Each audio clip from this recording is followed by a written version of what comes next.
my guess is that these negotiations will fail, and then it will be up to the United States and Europe and others to try to put more pressure on Putin to convince him to change his mind that he is better off negotiating in good faith. President Zelensky has said the latest draft of a deal to end the war in Ukraine could be presented to Russia within days.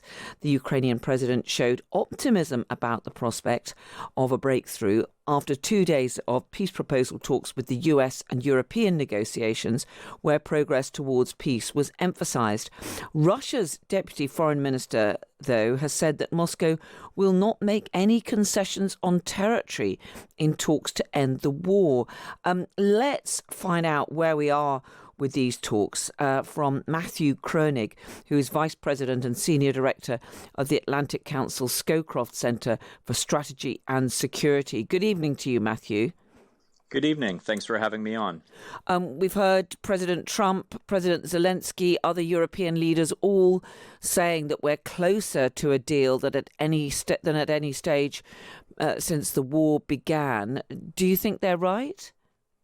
I think we're closer, but I think we're not quite there yet. And essentially, the West is negotiating with itself, with the United States, Europe, Ukraine, trying to come up with terms that would be agreeable to the West. But we really don't know if Russia would sign on to any of these things yet. And Russia is still digging in its heels on a lot of items, including insisting that Ukraine give up territory that Russia hasn't yet conquered, putting limits on the size of Ukrainian forces, and other things. So I think we're getting closer, but I'll be skeptical if we get a deal anytime soon. It was quite significant, wasn't it, yesterday that we saw a text agreed by President Zelensky, other European leaders, which appeared to have the agreement of the US negotiators, including Steve Witkoff, who is President Trump's special envoy on this. And that seemed to include guarantees from the US, security guarantees that could be similar to those Article 5 guarantees in NATO, where if there is a further attack, the US would provide security assistance. How significant do you think those were? Well, I think that's very important because from Ukraine's point of view, you don't want to get some kind of ceasefire and leave yourself vulnerable to Russian reinvasion. And so strong security guarantees are going to be important. The first choice was NATO membership, but the Russians have been clear that that's off the table. And so I do think a strong American security guarantee is almost as good. The United States is, of course, the leading military power in NATO. The United States has other bilateral security guarantees, like with Japan, that seem to work well. So I think that a U.S. security guarantee could guarantee Ukrainian security. But again, would Putin agree to this? I'm doubtful. Yeah, I mean, I was just going to come on to what Russia has been saying. Russia's deputy foreign minister saying that they're not prepared to make any concessions on territory. It's not quite clear what that means, but clearly one of the big sticking points has been that Russia claims the whole of the Donbass. It doesn't even occupy the whole of that region. The Ukrainian president has now indicated, hasn't he, that he'd be prepared to go to a referendum in his country on any move to give up territory in whatever form to Russia. Do you think there's still a risk, though, that Russia could just reject this whole arrangement? I do, and maybe I should have started with this, but the fundamental issue here is that there is a conflict of interest. Putin wants to control all of Ukraine, either through outright military conquest or through being able to turn the government in Kiev into a puppet state. Zelensky and Europe and the United States, of course, want Ukraine to survive as a sovereign, independent country. And so really that's what these negotiations are about.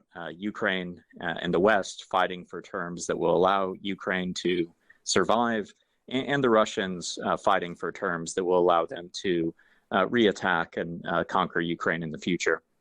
And then, of course, the other key point is is President Trump, what he does, where he stands, if President Putin does reject this. I mean, President Putin has played a pretty canny game so far in keeping the negotiations going while not giving an inch in terms of any concessions whatsoever. I mean, how do you think that President Trump is going to handle this? Well, it's a great question. I think we have seen that Trump has learned in office. I think he really did believe that because of his great relationships with both Zelensky and Putin, that he would be able to solve this quickly. I think he's learned that this is a hard issue. I think he's learned that it is Putin that's the problem, not Zelensky or anyone else. And I think he's also learned that getting Putin to the table is going to require more pressure.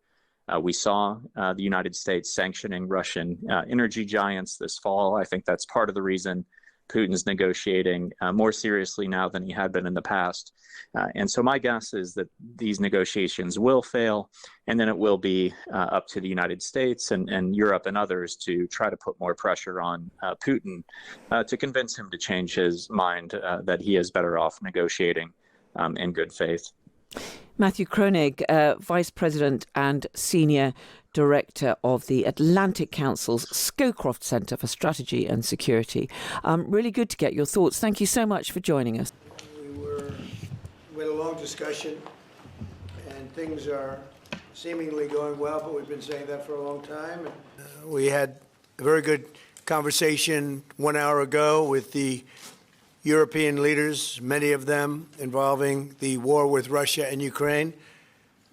We had a long discussion, and things are seemingly going well, but we've been saying that for a long time, and it's a difficult one. There was some killing going on that shouldn't have happened, and we appreciate them working. The security protocols yesterday were amazing, and they have been amazing, having to do with Russia and Ukraine. And I had a long talk with President Zelensky. Also, I spoke with the heads of Germany, Italy, NATO, Finland, France, the United Kingdom, Poland, Norway, Denmark, and the Netherlands. We had very long and very good talks. And again, I think things are going along pretty well. Nobody's seen anything like it, actually, since World War II. But and I think we're closer now, and they will tell you that they're closer now. We had numerous conversations with President Putin of Russia, and I think we're closer now than we have been ever. And we'll see what we can do. We want to save a lot of lives. We sell equipment to NATO. We don't spend any money, but we do want to see if we can save a lot of lives. And at this moment, Russia wants to get it. And the problem is but we're getting closer. We're having tremendous support from European leaders. They want to get it ended also. And at this moment, Russia wants to get it. And the problem is they'll want to get it ended, and then all of a sudden they won't. And Ukraine will want to get it ended, and all of a sudden they won't. So we have to get them on the same page. But I think that's working along. Very good talk. So we have to get them on the same page. But I think that's working along. Very good talk. I want to see it end. They want to see it end. I actually think that President Putin wants to see it end. I've had good talks. We've had good talks with Russia. And I think they'd like to get back to a more normal way of life. And he was afraid to do anything. But he puts Tina in jail for 9 years because she caught people cheating. In terms of security guarantee, we're working with Europe on it. Europe would be a big part of that. And we're working on the security guarantee so the war doesn't start up again. We don't want to have a war start up again. As I said, she was cheating. She wasn't cheating. She caught people cheating on the election, 2020. Have you recently spoken directly to Putin? Yeah, I have. Yeah. But there's no doubt that America's adversaries are trafficking fentanyl into the United States, in part because they want to kill Americans.